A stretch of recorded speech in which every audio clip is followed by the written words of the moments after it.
there has been some circumstances that have changed this, right?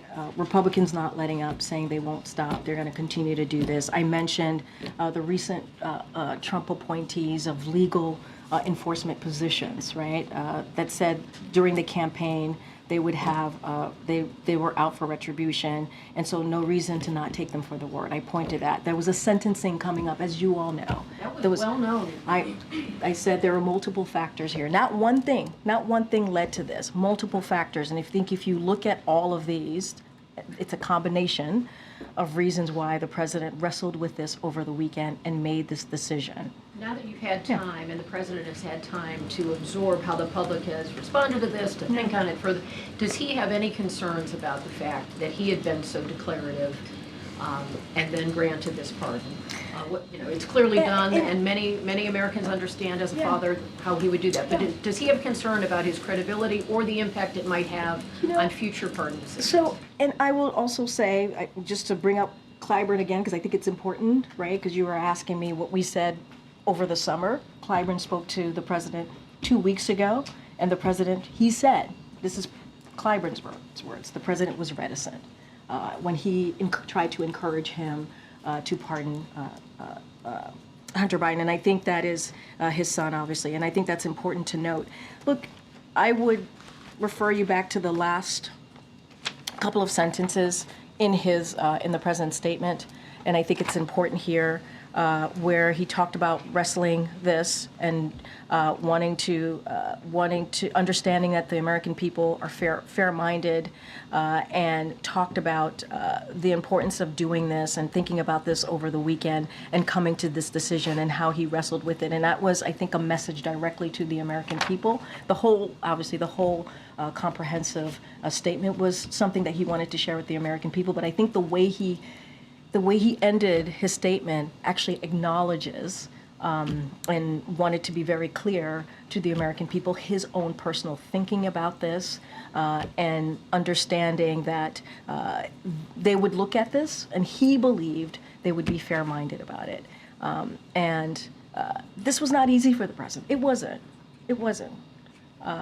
Because you all mentioned the statements that we have made over the summer. So obviously this wasn't easy to come to this decision. He could have reserved the right to consider it later. And when he's that declarative as the President of the United States, that's where it carries weight. No, I understand. And Kelly, you know this president. You followed him during his vice presidency, right? You have covered him. When he's asked a question directly, he answers it directly. So we are where we are. So does he regret that he had misled the public about what would eventually happen? Look, what I will say is he laid out his thought process. He talked about the underlying facts of the case. He thought it was very important. That was part of the first paragraph of his statement, wanting to explain and talking about the gun charges, right? Talking about the tax cases, and wanting to make sure that they understood, like, these types of things would not be a normal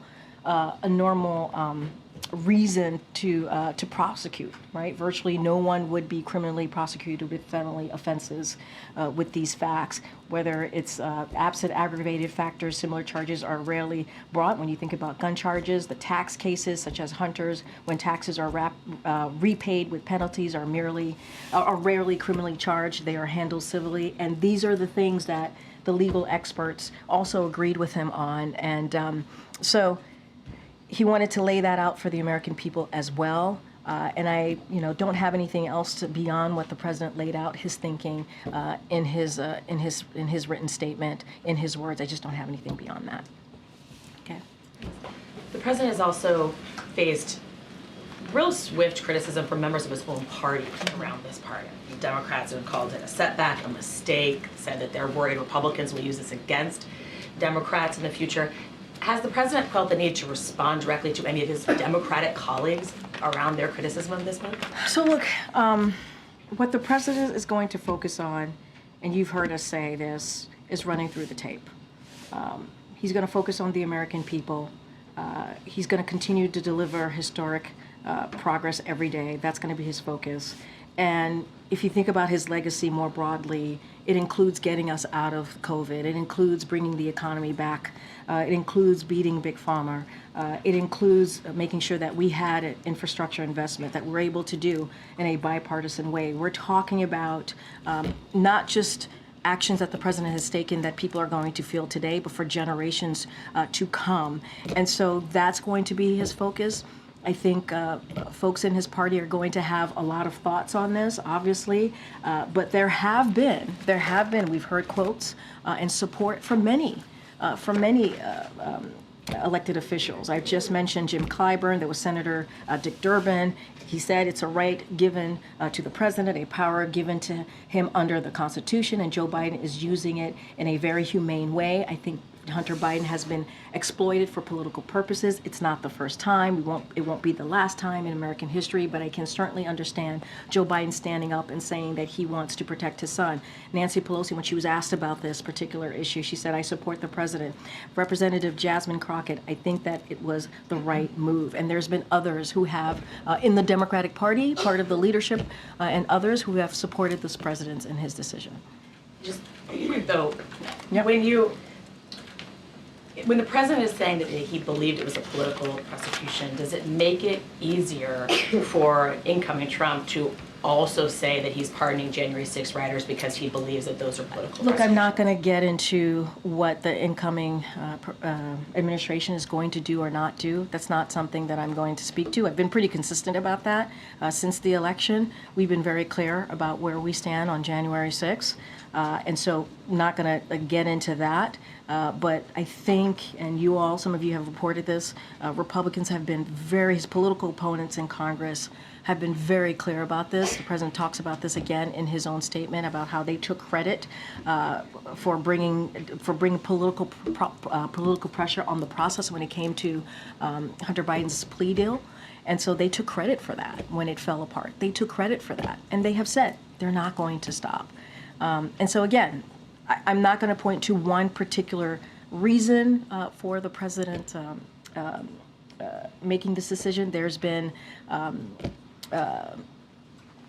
changing factors that led him to where he weighted this decision over the weekend. And I just look at where Zeke started about the idea of preemptive pardons. Yeah. You clearly didn't rule that out. You confirmed that the White House is really considering that in response to me.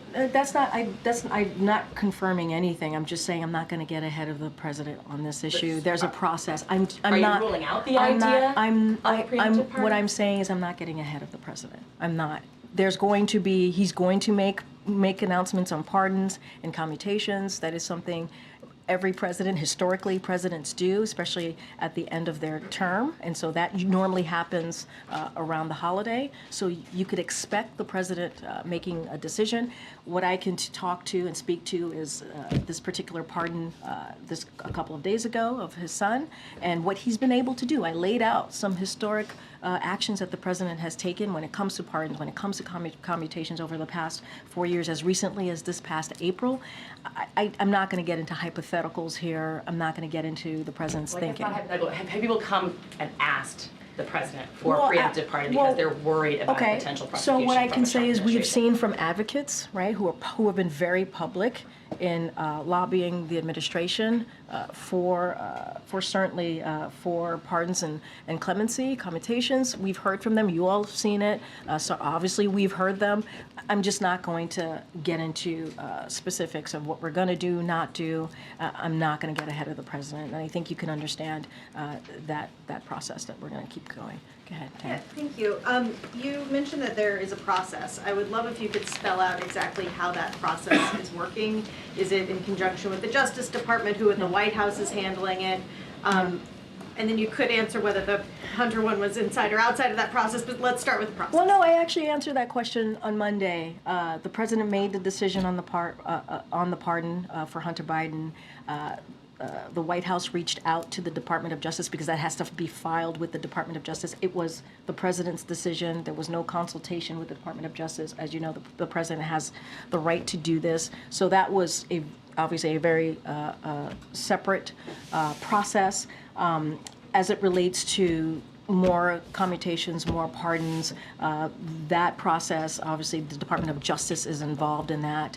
There's a review process, and so that's how we're going to move forward on making those types of decisions. And who at the White House is leading it up? Is it out of the counsel's office, or is it chief of staff?